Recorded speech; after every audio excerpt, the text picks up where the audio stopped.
Differentiation का next question है। इस क्वेश्चन को आपने डिफरेंशिएट करने से पहले थोड़ा सा सिंपलीफाई करना है। अगर आप गौर से देखेंगे तो इस ब्रैकेट के अंदर आपको x कॉमन नजर आ रहा है, x को आप कॉमन निकाल लें और शुरू में लिख दें।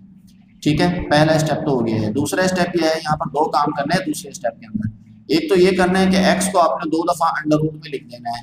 ठीक है, क्योंकि जब हम इसको सॉल्व करेंगे तो दोबारा क्या बन जाएगा, ये x बन जाएगा। तो इस तरह से लिखें या 2 दफा अंडर रूट में लिखें तो एक ही बात है। अब किया क्यों है, इसलिए किया है ताकि एक अंडर रूट इस नीचे वाले एक अंडर रूट से कैंसिल हो जाए, तो ऊपर खाली एक अंडर रूट x बचेगा। एक काम तो हो गया ये।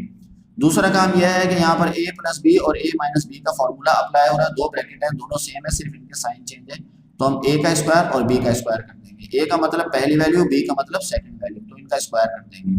तो हमारे पास बचेगा 1 का स्क्वायर 1 होता है, माइनस स्क्वायर रूट और ये स्क्वायर कैंसिल होकर x बन जाएगा, ये बच जाएगा हमारे पास। अब ये जो बाहर अंडर रूट x है ना, इसको हम 1 से भी मल्टीप्लाई कर देंगे और x से भी मल्टीप्लाई कर देंगे। अंडर रूट x को 1 से मल्टीप्लाई करेंगे तो अंडर रूट x आएगा। आप चाहे अंडर रूट x लिखें या x की पावर 1/2 लिख दें, एक ही बात है। जब अंडर रूट x को x से मल्टीप्लाई करेंगे तो इसकी पावर 1 है और इसकी पावर 1/2 है। देखें, आप अंडर रूट में लिखें, स्क्वायर रूट लिखें या इसकी पावर 1/2 लगा दें, एक ही बात है। ठीक है, तो ये 1/2 और इसका 1 जब बेसिस मल्टीप्लाई होते हैं तो उनके जो पावर्स हैं वो ऐड हो जाते हैं। तो अंडर रूट x को x से मल्टीप्लाई करेंगे, इसकी पावर बन जाएगी 3/2। अब आप जनाब इसको सिंपल जो है वो क्या कर सकते हैं, डिफरेंशिएट कर सकते हैं।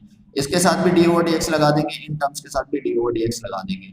जब d/dx लगाएंगे तो हमने यहाँ पर सिंपल कुछ नहीं करना, पावर रूल लगाना है। पावर पहले, पावर में से 1 माइनस बेस का फर्दर डेरिवेटिव जो कि 1 है, 1 यहाँ लिखेंगे नहीं। यहाँ पर भी पावर पहले, पावर में से 1 माइनस बेस का फर्दर डेरिवेटिव जो कि 1 है, 1 यहाँ लिखने की जरूरत नहीं। अब सिंपल हम इसको सॉल्व कर देंगे। 1 में से हाफ माइनस करना है, 1 में से 3/2 माइनस करना है। तो देखिए हमारे पास क्या आंसर आता है